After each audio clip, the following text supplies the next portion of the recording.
बस इतनी बात है उलमा अपनी जिम्मेदारियां पूरियां करो। थानेदार भी अपने थाने की बड़ी हिफाजत करना, भावें रोजाना रिश्वत लेंदा होवे। सवेरे हंसने वाली बातें नहीं, ये रोने वाली बातें। ये हंसने वाली बातें नहीं, ये रोने वाली बातें।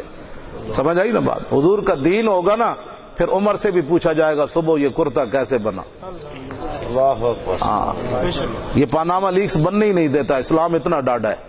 वो हजरत उमर नू भी 36 पैबंद लगे हुए कपड़े पवा देंदा। और सिद्दीक अकबर नू नवी चादर भी तीसरी नहीं खरीदन देंदा अपने कफन वास्ते। उमर बिन अब्दुल अजीज नू एक सूट पवांदा। उमर बिन अब्दुल अजीज दियां धियां नू प्याज ना रोटी खवा देंदा। फिर 63 सूबे जो ज़कात वापस आंदी। असी तो जलिया और रहमत वाले निजाम कदी बयान नहीं लगी। इस वास्ते कि इस्लाम किदे बारे च भी कोई नहीं। जेड़े 20 किस्म के खाने खा के लाखां रुपए लोगों को लैके नाता पढ़ते होवन, मौलवी तकरीरां करते होवन, उन्हां मौलवियां ये दसना है कि हुजूर के घर एक महीना आग नहीं जलती थी। जो पहले कहे मुझे मैंने रोटी ऐसे खानी है, मुझे जहाज का किराया इतना चाहिए, फिर मेरे अकाउंट में इतने पैसे भेजो। उनको क्या पता है कि साहबा ने जनाब खंदक खोद कर मिट्टी के जनाब पेट के ऊपर पत्थर बांधे और फिर हुजूर ने फरमाया मट्टी उठाओ। तो किसी साहबी ने भी नहीं कहा हुजूर इस्लाम ने हमें दिया क्या? जो ताकत थी वो भी छीन ली। अब पत्थर बांध कर आप फिर कहते हैं मट्टी उठाओ। साहबा ने मट्टी के टोकरे ऐसे उठाए तो क़यामत तक उम्मत को बताया कि हम तो जनाब भूखे रहकर पत्थर बांध कर भी हुजूर की नातें पढ़ते रहे। और साहबा ने वहां नात क्या पढ़ी? नहनुल्लज़ीना बायऊ मुहम्मदन अलल जिहाद मा बकीना अबदा। फरमाओ मेरे महबूब के गुलामों, क़यामत तक गवाह रहना, इस हालत के अंदर भी हम वो गुलाम हैं जब तक जिंदा हैं हुजूर पर कुर्बान होते रहेंगे। तो 20 किस्म के खाने खाने वाले को और 20 किस्म के जनाब कपड़े पहनने वाले बंदे को क्या पता कि हजरत उमर ने 36 पैबंद कैसे लगाए। क्यों जनाब?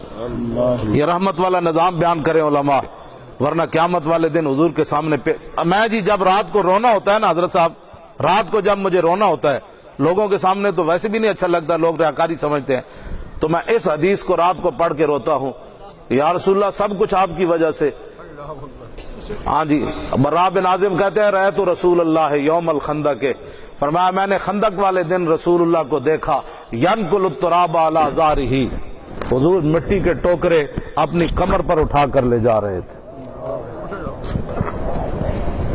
हम दीन की खातिर मस्जिद का मुसल्ला भी टेढ़ा पड़ा हो तो इमाम सीधा न करे, ये तो मुअज्जिन का काम है।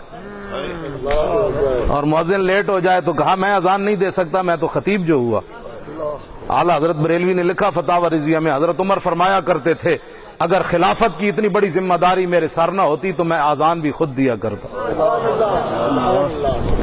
बदल दिया रुख मशरिक को तूने मगरिब, तेरी हवा से बचाए खुदा ज़माने। हाँ जी, हर चीज हमने उल्टा कर रख दी, इज्जत वाली चीजों को हमने जिल्लत की चीज बना दिया। हाँ जी, तो इस वास्ते क्यों जी जो मस्जिद में झाड़ू देती थी औरत, हुजूर ने उनका दोबारा नमाज जनाजा पढ़ा कि नहीं? रात को साहबा ने दफन कर दिया, बुखारी में मौजूद है। तो मेरे आका ने फरमाया दुल्लूनी अला कब्रिन, फरमाया वो मस्जिद में झाड़ू देती थी इसलिए तुमने मुझे नहीं बुलाया। हुजूर सुबह उनकी नमाज जनाजा पढ़ने के लिए उनकी कब्र पर तशरीफ ले गए और हुजूर ने फिर फसल्ला अरबान, फिर दोबारा हुजूर ने नमाज जनाजा पढ़ी। और आला हजरत बरेलवी ने लिखा चौथी जिल्द के अंदर जनाजे के बाब में कि हुजूर उनकी कब्र पर खड़े हो गए, फरमाया माई साहबा ये बताओ मरने के बाद किस चीज का सवाब ज्यादा मिला? दूर और नजदीक के सुनने वाले वो कान लाले करामत पे लाखों सलाम।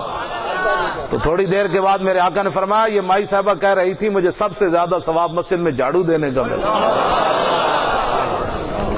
वापस आओ हुजूर के दीन की तरफ। तारीख लब्बैक या रसूलुल्लाह का सिर्फ यही मकसद है।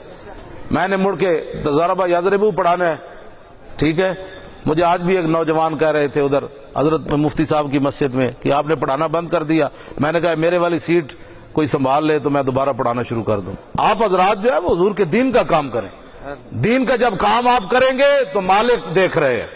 बस इस काम को ऐसे करना है जैसे दुनिया, हर आदमी अपने पेशे के साथ मुखलिस है। उलमा को क्या हो गया? क्या हो गया आप लोगों को? हाँ जी, पाकिस्तान का निजाम सारा ही ठीक हो गया जो हमारी मस्जिदों के स्पीकर उतर गए। अगर क्या हाँ जी इस्लाम की तरफ तीर आया तो मौलाना पीछे हट गए, उन्हें कहा ओ इस्लाम खड़े हो मारो, ओ खड़े। थाने उसी तरह ही चले, कचहरियां उसी तरह चले, मुल्क उसी तरह ही चले। मस्जिद का इतना वजन बन गया 4 स्पीकरों का, और वो भी अल्लाह अकबर। तकरीर तो हमारी पहले ही बंद थी ना, अब अल्लाह अकबर अल्लाह अकबर। یہ کہنے سے محلے میں آگ لگ جاتی ہے؟ داتا صاحب کس لیے آئے لاہور؟ اللہ اکبر کہنے کے لیے آئے یا بند کرانے کے لیے آئے؟ سلطان الہند پرتھوی راج کے اونٹوں میں جا کر کیوں بیٹھے؟ مجدد الفسانی قلعہ گوالیار میں کیوں بند ہوئے؟ امام اعظم ابو حنیفہ کوڑے کیوں کھائے؟ امام احمد بن حنبل نے کوڑے کیوں کھائے؟ ہمارے مولانا سید کفایت علی کافی، انگریزوں نے جسم پر استری پھیری، پھر مرچیں اور نمک بھر دیے، انہوں نے کہا بابا مر جائے گا، صبح پھر ٹکٹکی باندھ دی، انگریزوں کا سینہ پھر بھی ٹھنڈا نہ ہوا۔ آپ کفر کو کیا سمجھتے ہیں؟ کبھی نرم گوشے رکھیں گے؟ ہمارے بابے کے جسم پر استری پھیری، مرچیں اور نمک بھرے، صبح پھر بابے کو پھندے کی طرف لے کر گئے، لیکن بابا بابا تھا، پھندا دیکھ کر کہنے لگا انگریزوں کیا بکواس کرتے ہو، کوئی گل باقی رہے گا، نہ چمن رہ جائے گا، پر رسول اللہ کا دین حسن رہ جائے گا۔